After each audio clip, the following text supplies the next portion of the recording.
종합제TV 시청자 여러분 안녕하십니까. 2019년 2월 28일 오전 11시 20분입니다.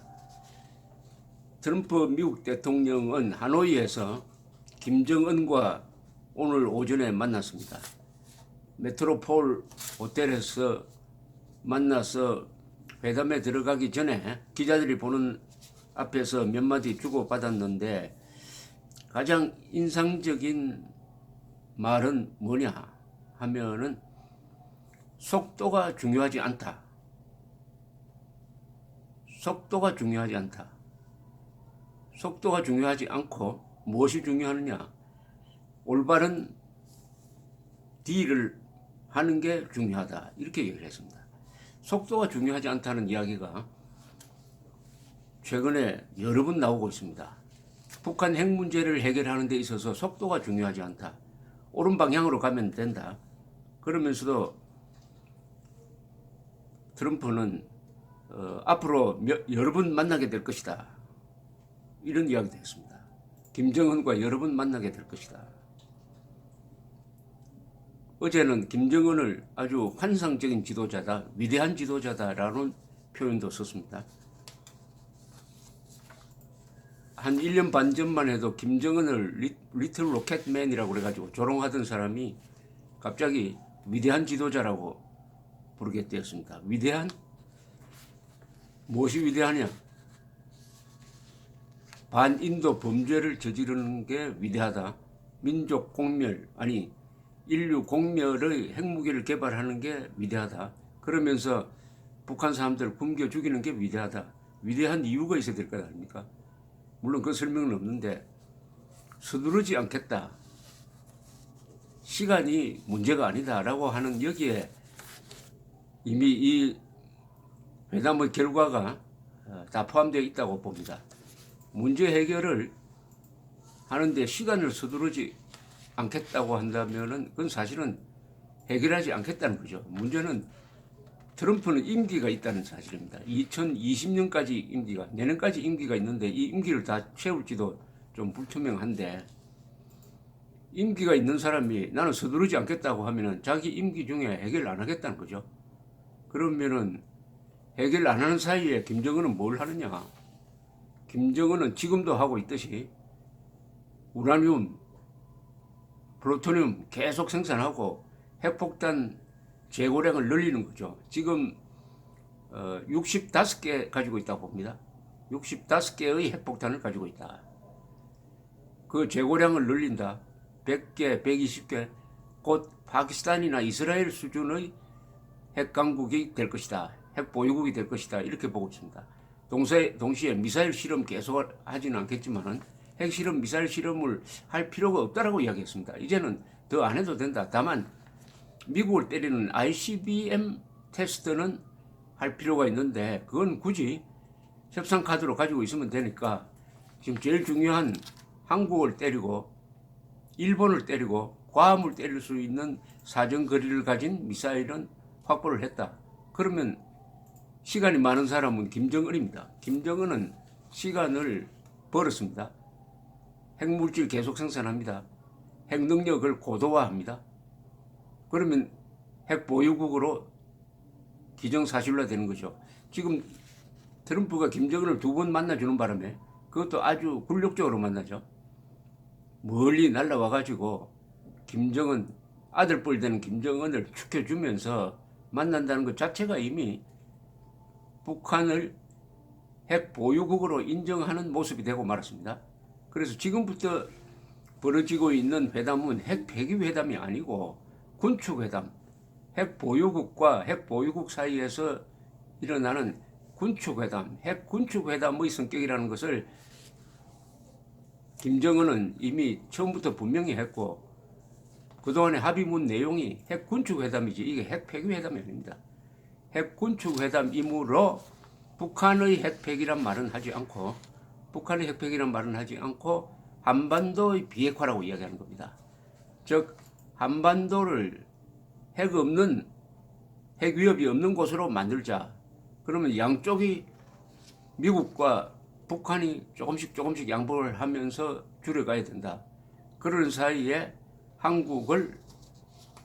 핵을 가진 북한이 한국을 정치적으로 전략적으로 종속시킬 수 있다. 그걸 위해서는 미국이 빠져줘야 되는데 종전선언이 필요하다. 한국전쟁이 끝났다. 이제 주한미군, 한미동맹, 핵우산 있을 필요 없다 하는 식의 큰 그림을 가지고 밀어붙이는데 트럼프는 지금 여기에 집중할 마음 여유가 없습니다. 트럼프는 아마 간밤에 악몽을 꾸었지 않을까 생각을 합니다. 하노이에 가 있는 사이에 미국에서는 마이클 코언 변호사, 트럼프의 비밀을 가장 많이 하는 12년 동안 변호사를 했던 마이클 코언이 의회 하원에 나와가지고 치명적인 폭로를 했습니다. 10시간 이상 진술을 하는 과정에서 트럼프를 코언맨, 사기꾼, 취트, 속임수 쓰는 사람, 그리고 트럼프가 어떤 부정을 했다, 어떤 거짓말을 했다 하는 사례를 그냥 한 20건 정도 나열을 했습니다. 병역 기피했다든지, 월남전에 가지 않기 위해서 의료 기록을 조작을 해가지고 병역 기피했다든지, 또는 뭐 이 말로 다 표현할 수 없는, 복잡하기는 하지만은 하여튼 이 상황에서 트럼프가 김정은을 만나고 있습니다. 트럼프가 여유 있게 만나는 게 아니라 아주 쫓기는 마당에서 만난 트럼프 입에서 시간이 중요하지 않다. 시간이 중요하지 않다. 독재자가 시간이 충분합니다. 독재자는 임기가 없습니다. 임기 있는 민주주의 국가의 지도자가 독재자와 만날 때를 제일 중요하게 생각해야 될 게 시간의 문제입니다. 독재자는 시간이 없다. 시간이 충분하다. 임기가 없으니까 민주주의 국가의 지도자는 임기가 있으니까 임기 중에 뭘 해가지고 노벨상을 받아야 된다든지 하는 이런 욕심을 가지고 허영심을 갖게 되면 반드시 말리게 된다. 김대중, 김정일 사이에서도 일어났던 일이 다시 재판이 되고 있습니다. 문제는 여기서 오늘 합의문이 나오면은 무슨 합의문이 나오더라도 트럼프 대통령은 성공했다고 이야기할 겁니다. 이미 회담에 들어가기 전에 성공할 것이라고 이야기하고 들어갔어요. 그렇게 되면 회담에서 김정은이는 갖고 놀 수가 있죠. 이미 성공했다고 하니까 양보만 받아내면 되는 겁니다. 회담이란 것은 마음에 맞지 않으면 깨고 나올 수 있는 사람이 이깁니다. 그런데 깨고 나올 수 있는 사람은 지금 트럼프가 아닌 것입니다. 힐러리 클린턴이 이야기했던 대로 트럼프는 돼지 입술에다가 립스틱을 발라준 다음에 성공했다고 이야기할 것이다. 성공했다고 이야기한 다음에 무슨 일이 한국에서 벌어지느냐. 내일 문재인 대통령이 3.1절 경축사에서 이른바 신한반도 체제 구상을 발표할 것이라고 예고를 했습니다. 이렇게 하겠죠. 종전선언이 되었다. 한반도에서 전쟁이 끝났다. 이제는 4.27 선언에 따라서 민족의 혈맥을 잇는 우리 민족끼리 자주통일로 나아가는 길에서 뭘 하겠다. 이렇게 선언할 것 같습니다.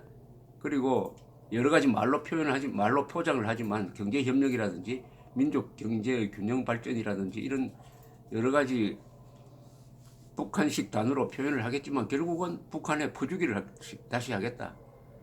북한에 그리고 미국에 동시에 우리가 봉이 되겠다는 내용을 담은 것을 뭐 근사한 말로서 포장을 해가지고 설명을 하겠죠. 이렇게 되면은 결국 트럼프, 김정은, 문재인 세 사람이 공모해가지고 한국인을 그리고 국가 이익을 희생시키는 그런 시나리오가 흘러가고 있습니다. 여기에 브레이크를 걸 수 있는 사람이 누구냐? 자유한국당입니다. 어제 황교안 대표가 선출이 되었습니다. 내일 황교안 대표의 말이 궁금해집니다. 황교안 대표는 내일 무슨 말을 할까? 어디에 갈까? 저는 황교안 대표가 내일 3.1절 100주년이 되었으니까 그 행사가 이루어지는 이 광화문으로 나와야 된다고 생각합니다. 광화문에서 여러 애국단체들이 내일 태극기 집회를 3.1절 경축 집회를 합니다. 현장에 나와야 합니다. 지도자는 현장을 놓치면 안 됩니다. 지도자는 방 안에 있어서는 안 됩니다. 반드시 거리나 광장으로 나와야 합니다. 내일 100주년이니까 100년 만에 한 번 오는 행사입니다. 때문에 그 3.1절이라는 것은 보통 3.1절이 아니죠. 3.1절의 의미는 백성이 국민이 되는 계기를 만들었습니다. 우리 민족사회에서 왕의 지배를 받던 백성이 이제는 내가 주인이다라는 선언을 한 게 3.1절입니다. 내가 주인이다. 내가 자유민이다. 북한에서는 아직도 한 번도 나는 주인이다. 내가 자유인이다라는 선언을 하지 못했습니다. 그러니까 북한이 3.1절을 좋아하지 않습니다. 그것도 모르는 문재인 대통령이 북한과 3.1절 100주년 행사를 하겠다고 했더니 북한이 거부해버리고 말았습니다. 문재인 대통령이 북한의 속성에 대해서 잘 모르는 것 같아요. 잘 모르니까 북한에 당하고 끌려가고 하고 있다고 생각이 듭니다. 그래서 황교안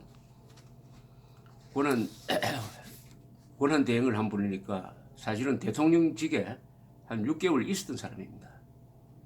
국무총리만 한 사람과는 이 보는 시야가 다를 것이라고 생각을 합니다.